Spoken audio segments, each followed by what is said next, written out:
A blindfold pulled tight, a bare neck on the block. Steel misses its mark. The first stroke hits skull and turns the prayer into a gasp. The next stroke opens the neck and warm blood runs into the sawdust. The third stroke ends the sound. This was the terrible end of a crowned queen. Today we tell the death of Mary, Queen of Scots. Mary Stuart was born in December in the year 1542. She became queen before she could walk because her father died when she was a baby. Scotland swore loyalty to her. Her mother was French and came from a powerful house. To guard the child and the throne, her keepers sent Mary to France. There she grew up in palaces with gardens and tutors. She learned Latin. She wrote smooth French. She sang, she danced, and she learned how to speak so that rooms would fall quiet. She was tall and graceful. She had a way of looking at people that made them listen. She married the boy who would be King of France. For a short time she was Queen of France and Queen of Scotland at the same time. Then fate turned. The young French king died after a brief illness. Mary was a widow before she was 20. She left the rich courts of France and went home to rule Scotland in person. She found a land already broken into camps. Scotland in those years was changing fast. Many lords had left the old faith and called themselves reformers. Preachers spoke hard words in packed churches. Images were taken down. The new faith had real roots among nobles and townsmen. Mary stayed Catholic. She tried to rule with patience and grace. She rode out to meet her people. She heard petitions. She signed papers late into the night. Music filled her rooms to calm the mind after councils that ran long. Yet patience and grace cannot fix every crack in a wall already split by fear and pride. Factions hardened, choices narrowed, and Mary made choices that would cost her crown and her life. She married Henry Lord Darnley. He was handsome and carried royal blood. At first the match seemed bright. It soured with speed. Darnley was vain and jealous and quick to anger. He drank and bragged and demanded a crown he had not earned. He grew jealous of Mary's secretary, David Rizzio, who shared her love of music and spoke with her often.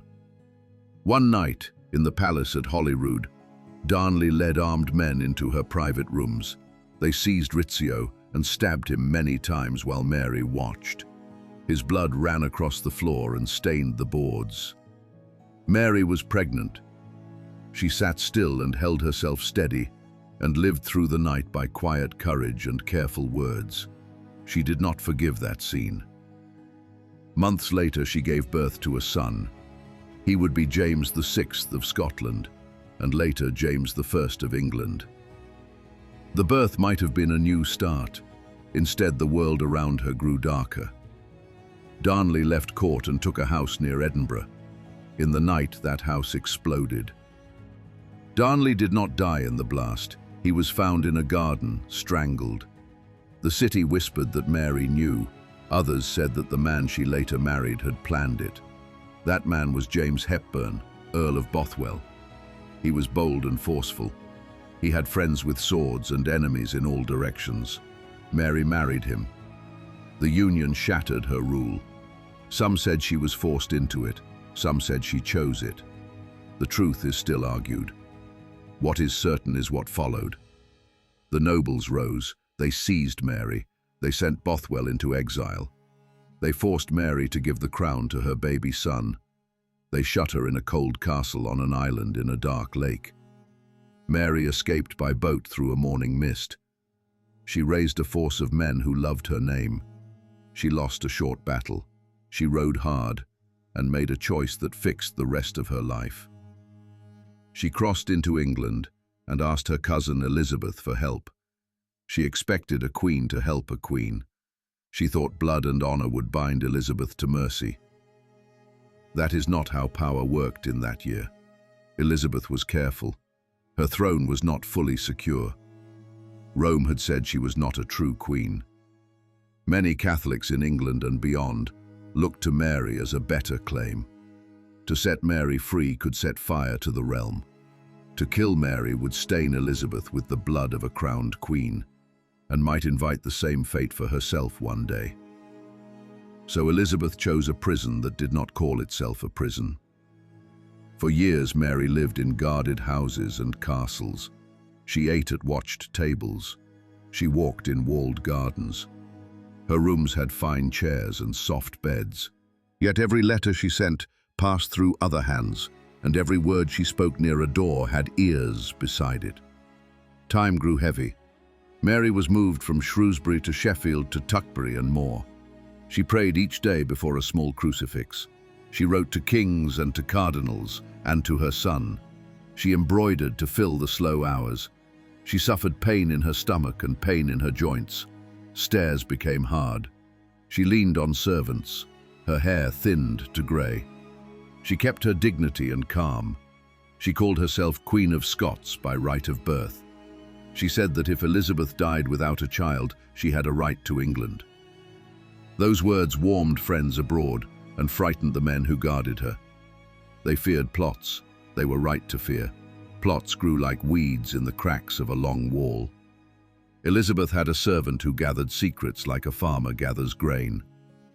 Sir Francis Walsingham built a web that caught letters and opened them and closed them without a trace. He paid informers in alehouses. He planted false friends near men who loved loud talk. He used a brewer to carry letters to and from the castle of Fotheringhay in barrels that rolled in and out with beer. Mary reached that last prison with hope that her friends could still reach her and that she could still send out her own words. Those letters were read the same night they left her table. In the summer of 1586, a young man named Anthony Babington wrote in secret that he and his friends would free Mary. He dreamed of Spanish ships and open gates and brave riders. He also dreamed, with foolish fire, of killing Queen Elizabeth. Each line that passed through his hands passed through Walsingham's hands first. Each reply from Mary was copied and read before it left the castle. Walsingham waited for one clear line that would give him the law he needed. It came. Mary wrote that she approved that her friends would set her free after the attempt on Elizabeth was made. That one sentence was the key. Babington and his friends were seized. Their words were used against them. The trap that had taken months to set closed in a day. Mary was brought to a great hall in Fotheringhay Castle in October. She faced English lords and judges. She had no lawyer. She stood alone and spoke with calm and with courage. She said she was a queen and a foreigner, and that no English court could try her for treason. She said she had never sought the death of Elizabeth. She said she had sought rescue because she feared for her life. The judges laid out letters taken from her secret box. They brought men who had cracked the cipher. They read words that had passed through the web of Walsingham. The verdict had been written in the minds of the court before she stood in that room. They declared her guilty and sent the papers to Parliament. Both houses agreed that the sentence should be carried out. The warrant for death was set before Elizabeth. She delayed, she wept, she argued with her counsel. She feared the shadow of the act more than the act itself. In the end, she signed. Even after the signing, there was a dance of careful moves. Elizabeth blamed her servants for moving too fast. She wished to keep a safe line of words that could protect her if Europe shouted. Her secretary, William Davison, held the signed warrant. The council sent it on without waiting for the Queen to change her mind. Riders left with orders for Fotheringhay. The sheriff prepared the hall. A scaffold of timber was built. Black cloth was spread. A block of oak was set in the center. A cushion was placed for prayer. A wooden cross lay within reach. Sawdust was spread thick. Doors and latches were tested. A list of witnesses went out to local gentry. Officials chose their words for the solemn act. The castle held its breath. On the last night, Mary wrote farewell letters. One was to the King of France. She called herself a Catholic queen who would die for her faith. She forgave those who harmed her and asked that her servants be treated with kindness. She made a simple will. She slept little.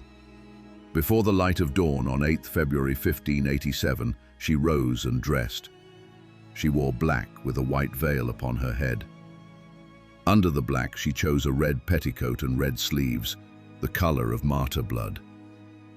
She prayed with her ladies Jane Kennedy and Elizabeth Curl.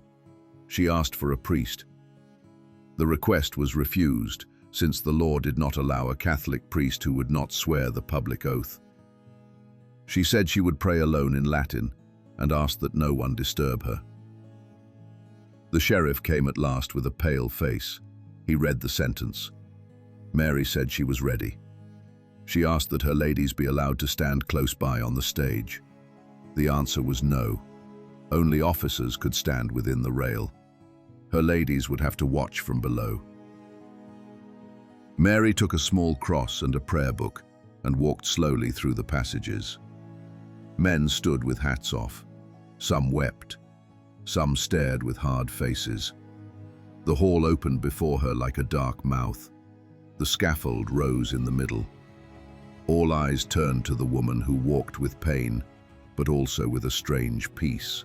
Two high nobles spoke the formal words. A clergyman from the Church of England began to pray aloud for her soul. Mary said in a clear voice that she would die in the old faith, and that she would pray for the peace of England and for the health of Elizabeth, who was still her cousin and queen. She said she had never ordered the death of Elizabeth. She said she forgave those who had brought her to that place and asked God to forgive them also. Her voice was strong. It did not waver. She knelt and kissed the cross. She rose and unclasped her black cloak. With help from Jane Kennedy, she took off the outer garments. The hall breathed in. The red beneath shone bright. The message was clear without a single word. The headsman and his helper stepped forward. They wore leather aprons.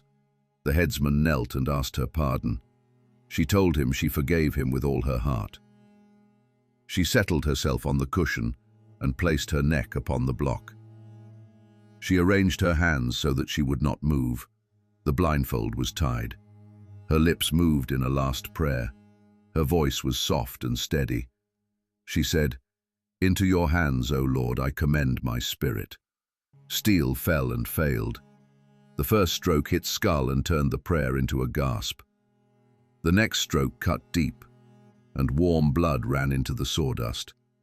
The third stroke ended the sound. The headsman lifted what he thought was the head by the hair and cried, "God save the Queen." The hair slipped because it was a wig. The head fell and rolled on the boards.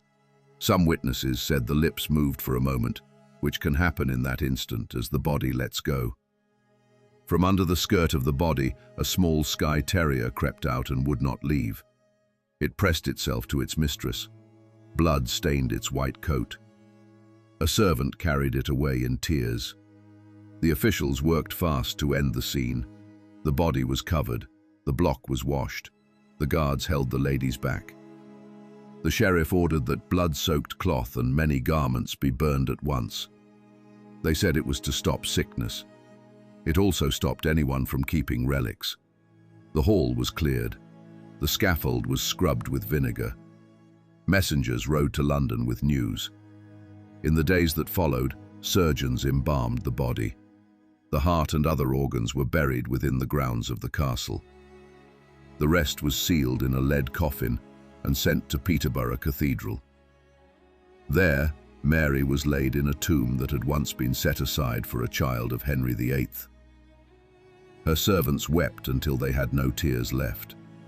The little dog refused food until kind hands fed it and gave it a safe home. The news reached London and shook the court. Some whispered that the realm was safer now. Many felt fear and sorrow. Elizabeth raged and wept in turns. She said she had not meant for the execution to happen so quickly. She blamed her secretary Davison and sent him to the Tower for a time. Across Europe, courts of the old faith mourned Mary. Spain spoke of revenge. The Spanish Armada sailed the next year. The reasons for that vast fleet were many. Yet the death of Mary added fire to a story King Philip told to his captains and priests. In Scotland, King James wrote calm letters. He did not gather an army. He did not strike south. He had been raised by lords who loved their own power. He knew a war with England could break his own crown. He chose patience. In time, that patience brought him the English throne, when Elizabeth died without children. Few in the hall at Fotheringhay would have guessed that end. People ask what Mary felt in those last minutes. The hall was cold. The air smelled of stone dust, candle smoke and iron. Her joints ached from years of pain. The blindfold pressed the bridge of her nose and made a faint itch she could not scratch. Her pulse slowed as she prayed. The first blow brought a heavy shock more than a clean pain, since the brain can numb at that instant. The second blow was the last true sensation. For those who watched, the sounds were as clear as bells. The thud of wood, the scrape of boots, the low gasp that passed around the room, the small sound of a dog that would not be parted from its mistress. When the hall grew empty, the smell of blood and vinegar and wet wool lingered like a shadow. People still argue about the meaning of her end.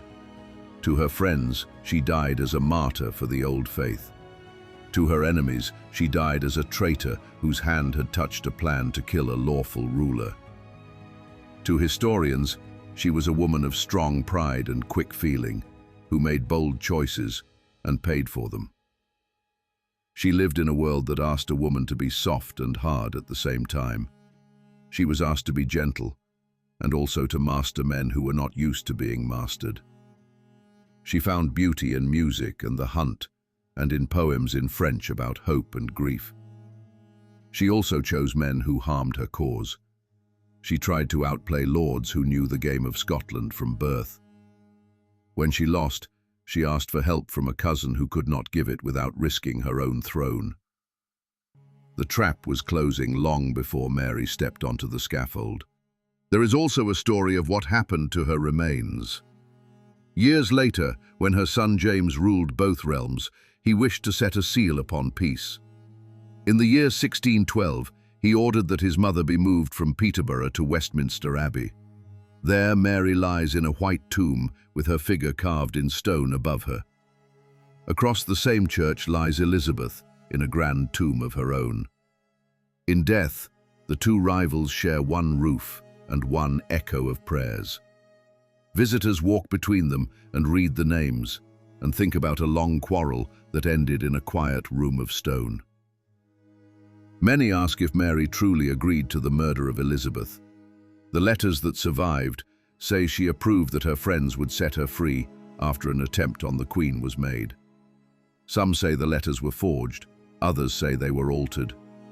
Most scholars believe they are real, though the path by which they reached the court was shaped by men who wished them read in a certain light. The truth is that the English state was waiting for a reason to act. The law had been sharpened so that any person who took part in a plot against the life of the ruler could be punished, even a foreign queen. Mary had become more than a person. She had become a symbol. In times of fear, symbols are not allowed to walk free. Others ask why the headsman needed 3 strokes. The answer lies in skill and in steel. In that age, the axe was not always kept as sharp as a razor. A trained man could end a life in one clean stroke if the neck was thin and if his arms were strong and steady. A tired man, or a man who had not practiced, could fail. It seems the headsman at Fotheringhay was not the best in the land. He missed the first time. He cut deep the second time. He finished with a third blow to cut the sinew that still held. It is a grim fact, but it explains why the memory of that morning still carries a shudder. There are small details that reveal how the Crown wished to shape the story. The ladies asked to take the blood-soaked cloth and some small personal items to keep as relics. They were refused. The cloth and many garments were burned. Officials said that this was to stop disease. It also kept a cult from growing around Mary's memory. The rosary and the little cross were taken from her hands. The inner organs were buried within the castle grounds so that crowds could not gather later. Power tries to control not only life and death, but also memory. Yet memory slips the leash. Painters soon showed Mary in red, with a calm face like that of a saint. Writers told the tale of the little dog and the wig that came away. Mothers told it to their children by the fire. The story of that morning became a passion tale for many hearts. If we step back and follow the line of cause and effect, we can see a clear path. A young queen with charm and courage made choices in a land already split by faith and pride. She married a vain man whose fear turned to violence. She married a bold man whose force turned the lords against her. Her enemies rose and trapped her. She fled to a cousin who could not help her. Spies opened letters and set careful snares. A law was shaped to catch her words. A court spoke a verdict, chosen in advance. A hand signed a paper. A scaffold was built. An axe rose and fell. Then the story moved to ships at sea and to a crown that came to her son. History is a house with many rooms. Sometimes only one door is left open, and those inside must pass through it whether they will or not. Hold one last image. A queen in red on a black stage, a cross in her hand, a prayer on her lips, a crowd that leans forward and leans back as the axe rises. Rough hands that tremble a little. A small dog hidden in a fold of cloth. The soft sound of sawdust under boots, the quiet after the last blow. Then the slow work of washing and writing and sending messages. Then the quicker work of rumour that runs down roads and across seas. In the castle, the hall falls silent.